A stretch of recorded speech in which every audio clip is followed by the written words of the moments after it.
નમસ્કાર, જય હિન્દ, વંદે માતરમ મિત્રો. સ્વાગત છે આપ સૌનું ગુજરાત ટુડે ન્યૂઝમાં. ચાલો નજર કરીએ ગુજરાતના તમામ 34 જિલ્લાઓની નાની મોટી ખબરોએ. પરંતુ તે પહેલા તમે આ વિડિયો કયા જિલ્લો અથવા ગામ શહેર મહોલ્લેથી જોઈ રહ્યા છો અમને કોમેન્ટ કરીને જરૂર જણાવજો, જેથી અમે તમારા ગામ શહેર મહોલ્લાની ખબર તમને સૌથી પહેલા પહોંચાડી શકીએ. ખબરની શરૂઆત કરતા પહેલા એક વિનંતી છે કે તમે આ વિડિયોને લાઇક કરી દેજો, કારણ કે જ્યારે તમે વિડિયો લાઇક કરો છો ત્યારે જ YouTube અન્ય લોકોને આ વિડિયો બતાવે છે. તેથી અમારા માટે તમારો એક લાઇક ખૂબ જ મહત્વનો છે.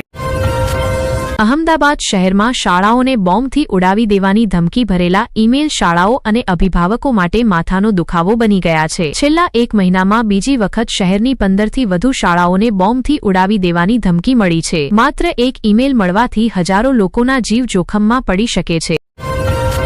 છેલ્લા 24 કલાકમાં ગુજરાતમાં કાશ્મીર જેવી ઠંડી અનુભવાઈ રહી છે. ઉત્તર અને મધ્ય ગુજરાતથી લઈને કચ્છ સૌરાષ્ટ્ર સુધી કડકડતી ઠંડી પડી રહી છે. છેલ્લા 24 કલાકમાં મોટાભાગના વિસ્તારોમાં લઘુત્તમ તાપમાનમાં 3 થી 7 ડિગ્રી સેલ્સિયસનો ભારે ઘટાડો નોંધાયો છે. ખાસ કરીને કચ્છના નાળિયામાં પારો 5 ડિગ્રી સુધી ઘટી ગયો છે, જેના કારણે તે આ સિઝનનું સૌથી ઠંડુ સ્થળ બની ગયું છે. અહમદાબાદમાં 24 તારીખે લઘુત્તમ તાપમાન 17.8 ડિગ્રી સેલ્સિયસ હતું, જે છેલ્લા 24 કલાકમાં ઘટીને 12.5 ડિગ્રી સેલ્સિયસ થયું છે. એટલે શહેરના તાપમાનમાં 5.3 ડિગ્રી સેલ્સિયસનો સીધો ઘટાડો નોંધાયો છે.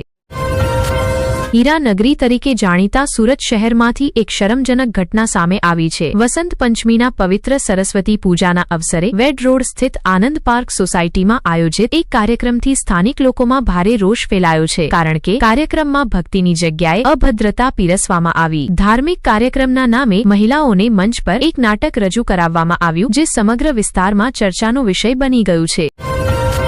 સુરતમાં મોબાઈલ ફોન ચોરી કરીને તેને દક્ષિણ આફ્રિકામાં વેચવાનું એક રેકેટ બહાર આવ્યું છે. ક્રાઇમ બ્રાન્ચે 2 આરોપીઓને ધરપકડ કરી છે. મુખ્ય આરોપી આફ્રિકામાંથી જ રેકેટ ચલાવી રહ્યો હતો.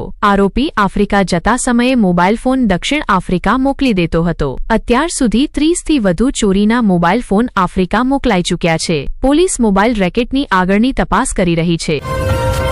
અહમદાબાદ વિમાન દુર્ઘટનામાં વીમા કંપનીએ વળતરનો નિકાલ કરી દીધો છે. એર ઇન્ડિયાને 1125 કરોડ રૂપિયાનું ચૂકવણું કરવામાં આવ્યું છે. મૃતકોના પરિવારજનોને 225 કરોડ રૂપિયા આપવામાં આવ્યા છે. 12 જૂન 2025ના રોજ અહમદાબાદમાં એક બોઇંગ 787 વિમાન દુર્ઘટનાગ્રસ્ત થયું હતું. આ દુર્ઘટનામાં 241 મુસાફરો સહિત કુલ 260 લોકોના મોત થયા હતા. વિમાન અને એન્જિન સંબંધિત વળતરનો નિકાલ થઈ ગયો છે. બાકી રકમ પણ સમય આવે મુસાફરો આપવામાં આવશે.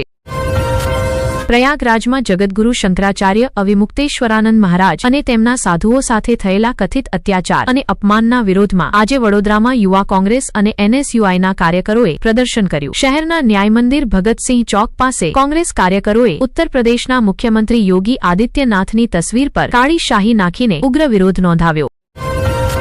અલ્પેશ ઠાકોર અને ઠાકોર સેના અહમદાબાદમાં એક વખત ફરીથી આંદોલન શરૂ કરવા માટે તૈયાર છે. 26 જાન્યુઆરીની મધરાત્રિએ ગાંધીનગરમાં અભ્યુદય કાર્યક્રમનું આયોજન કરવામાં આવ્યું છે. આ કાર્યક્રમનો ઉદ્દેશ ઠાકોર સમુદાયને એકત્રિત કરવો અને સમાજને જાગૃત કરવો છે. કાર્યક્રમ સવારે 3 વાગ્યે શરૂ થશે અને રાજ્યના 7000 ગામોમાંથી ઠાકોર સમુદાયના લોકો તેમાં ભાગ લેશે.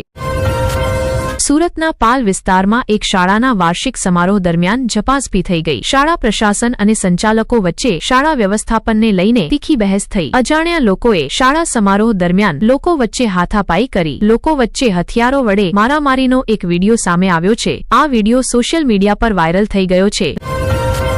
રાજકોટમાં પત્નીના ત્રાસથી પરેશાન પતિએ મદદ માંગી છે. આરોપ છે કે પત્ની ગુસ્સામાં આવીને તેને પરેશાન કરી રહી છે. 14 વર્ષ પહેલા લગ્ન થયા બાદ પત્ની છેલ્લા 7 વર્ષથી ગુસ્સામાં રહે છે. મહિલાએ યુવકના ઘરે વારંવાર શોર મચાવવાનો આરોપ છે. છૂટાછેડા માટે 1 કરોડ રૂપિયા અને મિલકતમાં હિસ્સેદારીની માંગ પણ કરવામાં આવી છે. યુવકના ઘરે પથ્થર ફેંકવાનો CCTV ફૂટેજ પણ સામે આવ્યો છે. યુવકે મીડિયા સામે મદદ માંગી છે.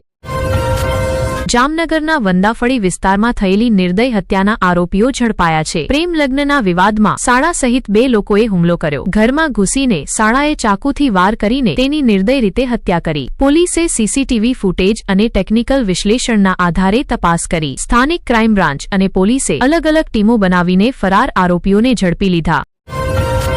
આજે દિલ્હીની AQI 264 છે, જે ખરાબ શ્રેણીમાં આવે છે, પરંતુ છેલ્લા દિવસોની તુલનામાં સુધારો જોવા મળ્યો છે. વરસાદ અને તેજ પવનના કારણે AQIમાં નાનો સુધારો થયો છે. સપ્તાહની શરૂઆતમાં AQI 440 સુધી પહોંચી ગયો હતો, પરંતુ હવામાનમાં બદલાવના કારણે તેમાં ઘણો સુધારો થયો છે. ભાવનગર જિલ્લાના ઘોઘા પોલીસ સ્ટેશનમાં ફરજ બજાવતા હેડ કોન્સ્ટેબલ દિગ્વિજયસિંહ જયદેવસિંહ ગોહિલે ઝેર પીને આત્મહત્યા કરી લીધી છે. દિગ્વિજયસિંહ, જે છેલ્લા કેટલાક સમયથી માનસિક રીતે પરેશાન હતા, તેમણે ગઈ સાંજે ઘોઘા તાલુકાના ભૂતેશ્વર ગામ પાસે પોતાની કારમાં ઝેર પીધું હતું. તેમને તરત જ એક ખાનગી હોસ્પિટલમાં લઈ જવામાં આવ્યા અને ત્યારબાદ વધુ સારવાર માટે ભાવનગર સિવિલ હોસ્પિટલમાં દાખલ કરવામાં આવ્યા, જ્યાં આજે સવારમાં તેમનું અવસાન થયું. વડોદરા શહેરમાં કોઠી 4 રસ્તા પોલીસ મુખ્યાલય પાસે એક અકસ્માત થયો છે. કાર ચાલકે અચાનક સ્ટીયરિંગ પરથી નિયંત્રણ ગુમાવી દીધું અને બીજી કાર તથા 2 દ્વિચક્રી વાહનોને ટક્કર મારી. અકસ્માત માટે જવાબદાર 62 વર્ષીય હિતેશભાઈ સૂર્યકાંત ઠક્કરની સારવાર પહેલા જ મોત થઈ ગયું.